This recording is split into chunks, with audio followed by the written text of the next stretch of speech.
Right, welcome back to Saturday Sport. If you've just switched your telly on, good morning to you. Often at international tournaments like the recent Olympic Games, the focus always goes to athletes and national teams, of course, rightly so. The country is also represented when it comes to officiating, of course.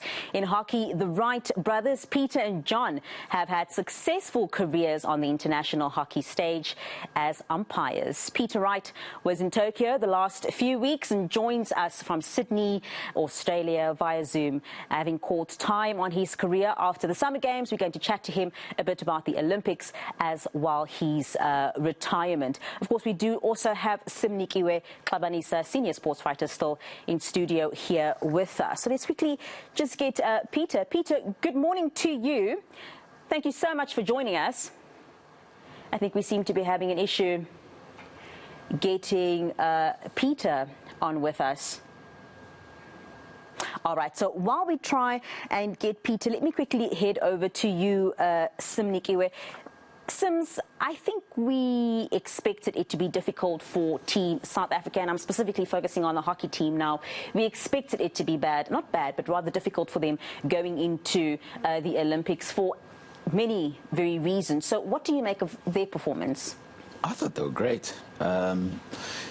Look, I'm no hockey expert. You're probably asking the wrong person. You know, he's right here next to me, the guy to answer. But essentially, I thought actually they were great simply because they were competitive. You know, at no stage watching their games did you feel like they were overawed by, you know, by the occasion, or, you know, at any stage did you feel, you know, when you looked at, you know, when you looked at the opposition that, you know, they were lacking in fight.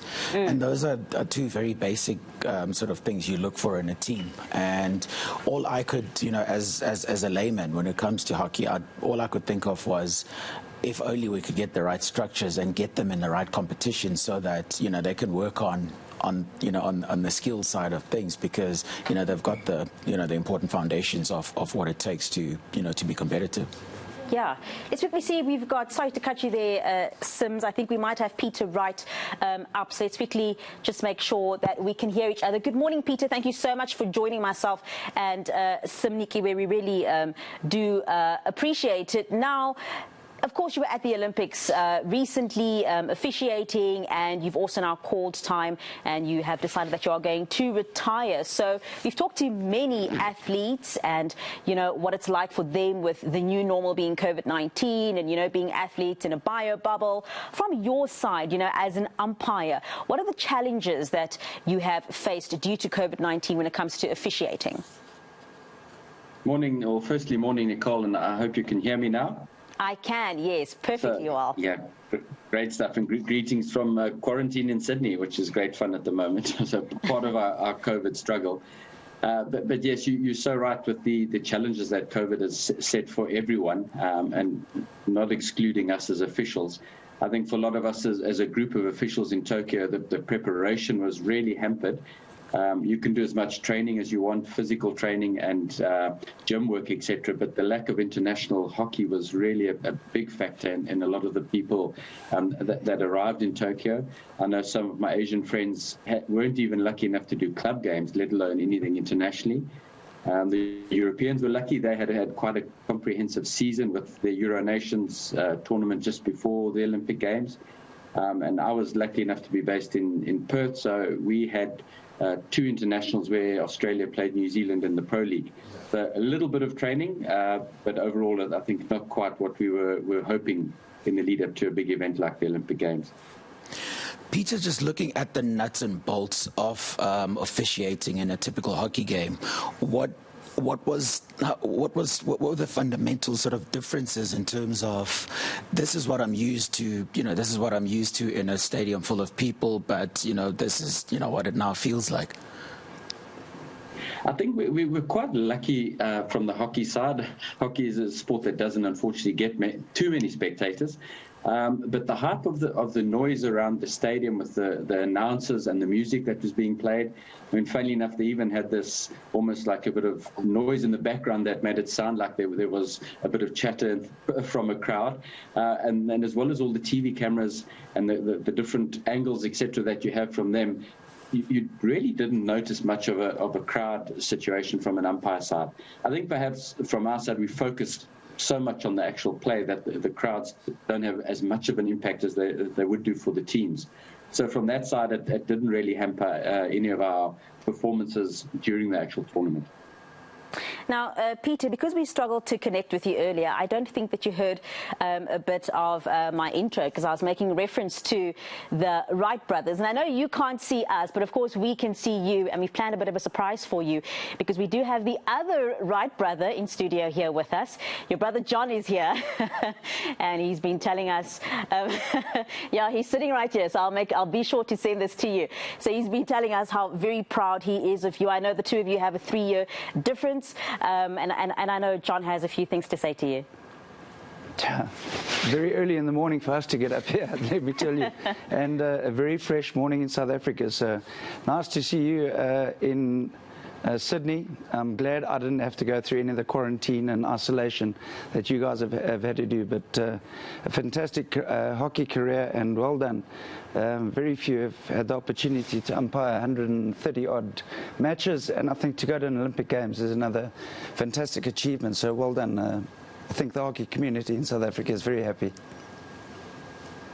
Thank you very much. It is indeed a proud moment, and when you look back over the career, while Tokyo itself might have been fairly disappointing from a personal side, you put that the end aside, and you think of what a great journey it's been, and you know, how many people have been involved in that journey over many years, and that just makes it even more special.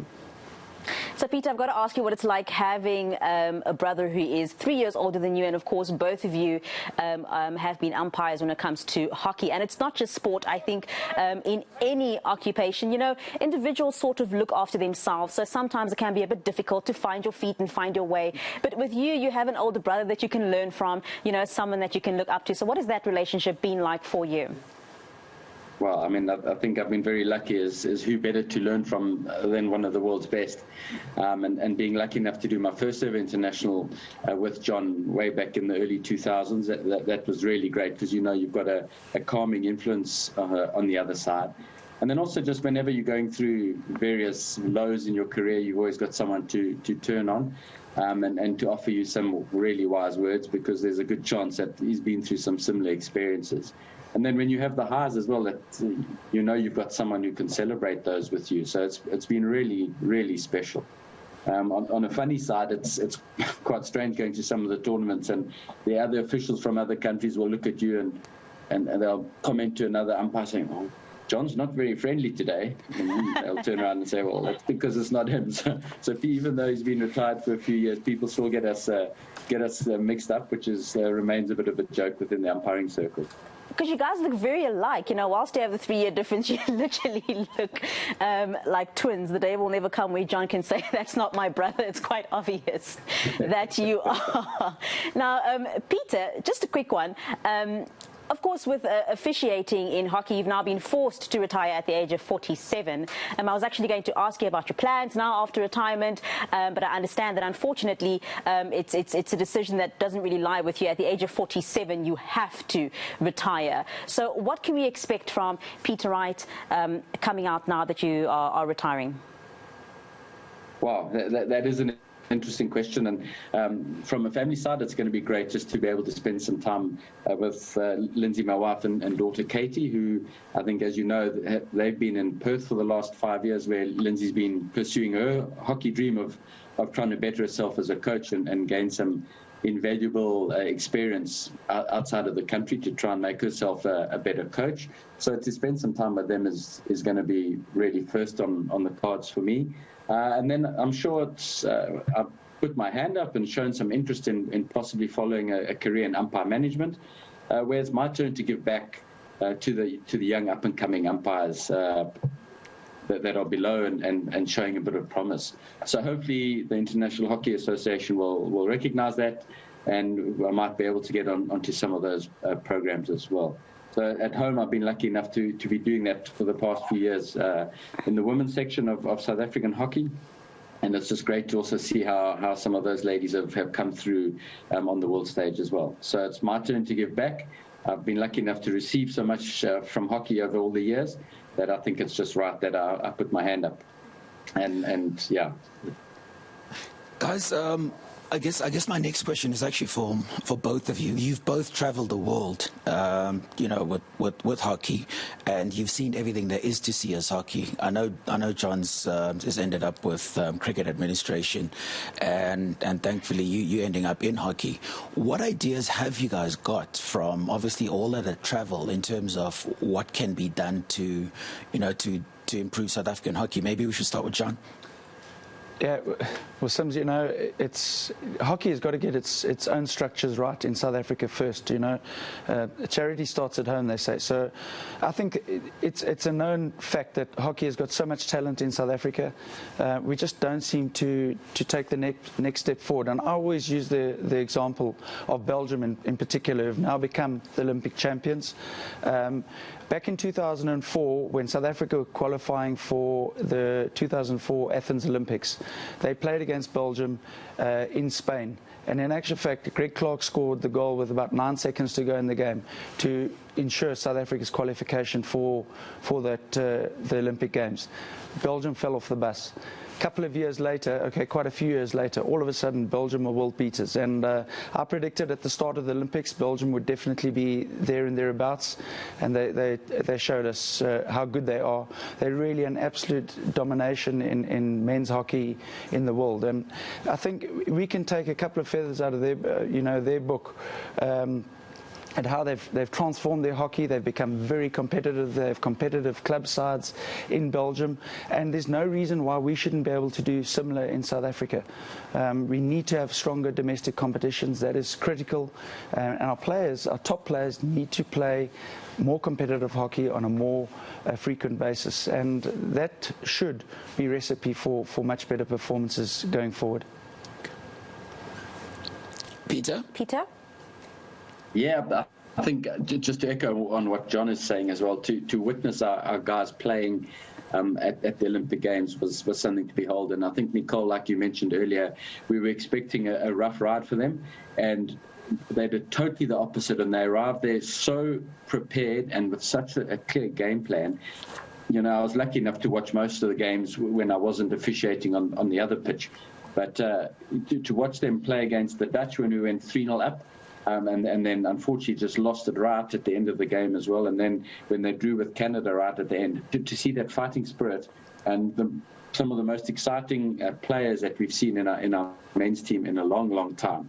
The buzz was incredible around our South African team there, from the opposition players right through the media. We're all talking about how good our players were and how exciting they were. And an interesting fact is we were the only team to score 4 goals past the Olympic gold medalists of Belgium. So really they can be proud of that. And if they can take the hard work that they've done, because I think the whole men's program just put aside all the negative connotations with hockey and really decided to give it the best run possible. If they're able to get a funded program that allows them to have a lot more international competition and time together, we can only see wonders there. I mean, you see how Lotte supports most of the other countries. It would be great if we could fall on that category locally in South Africa as well and receive some of that much-needed Lotte funding just to help boost their campaign. Peter, we're going to have to leave it there for now, but thank you so much for joining us. And I must say, Sims, it really is great to have 2 of the best South African hockey umpires in studio. Well, the one in studio and the other one, hey? Pity about the school they went to. Don't be that guy, Sims. So really, thanks. There's always one.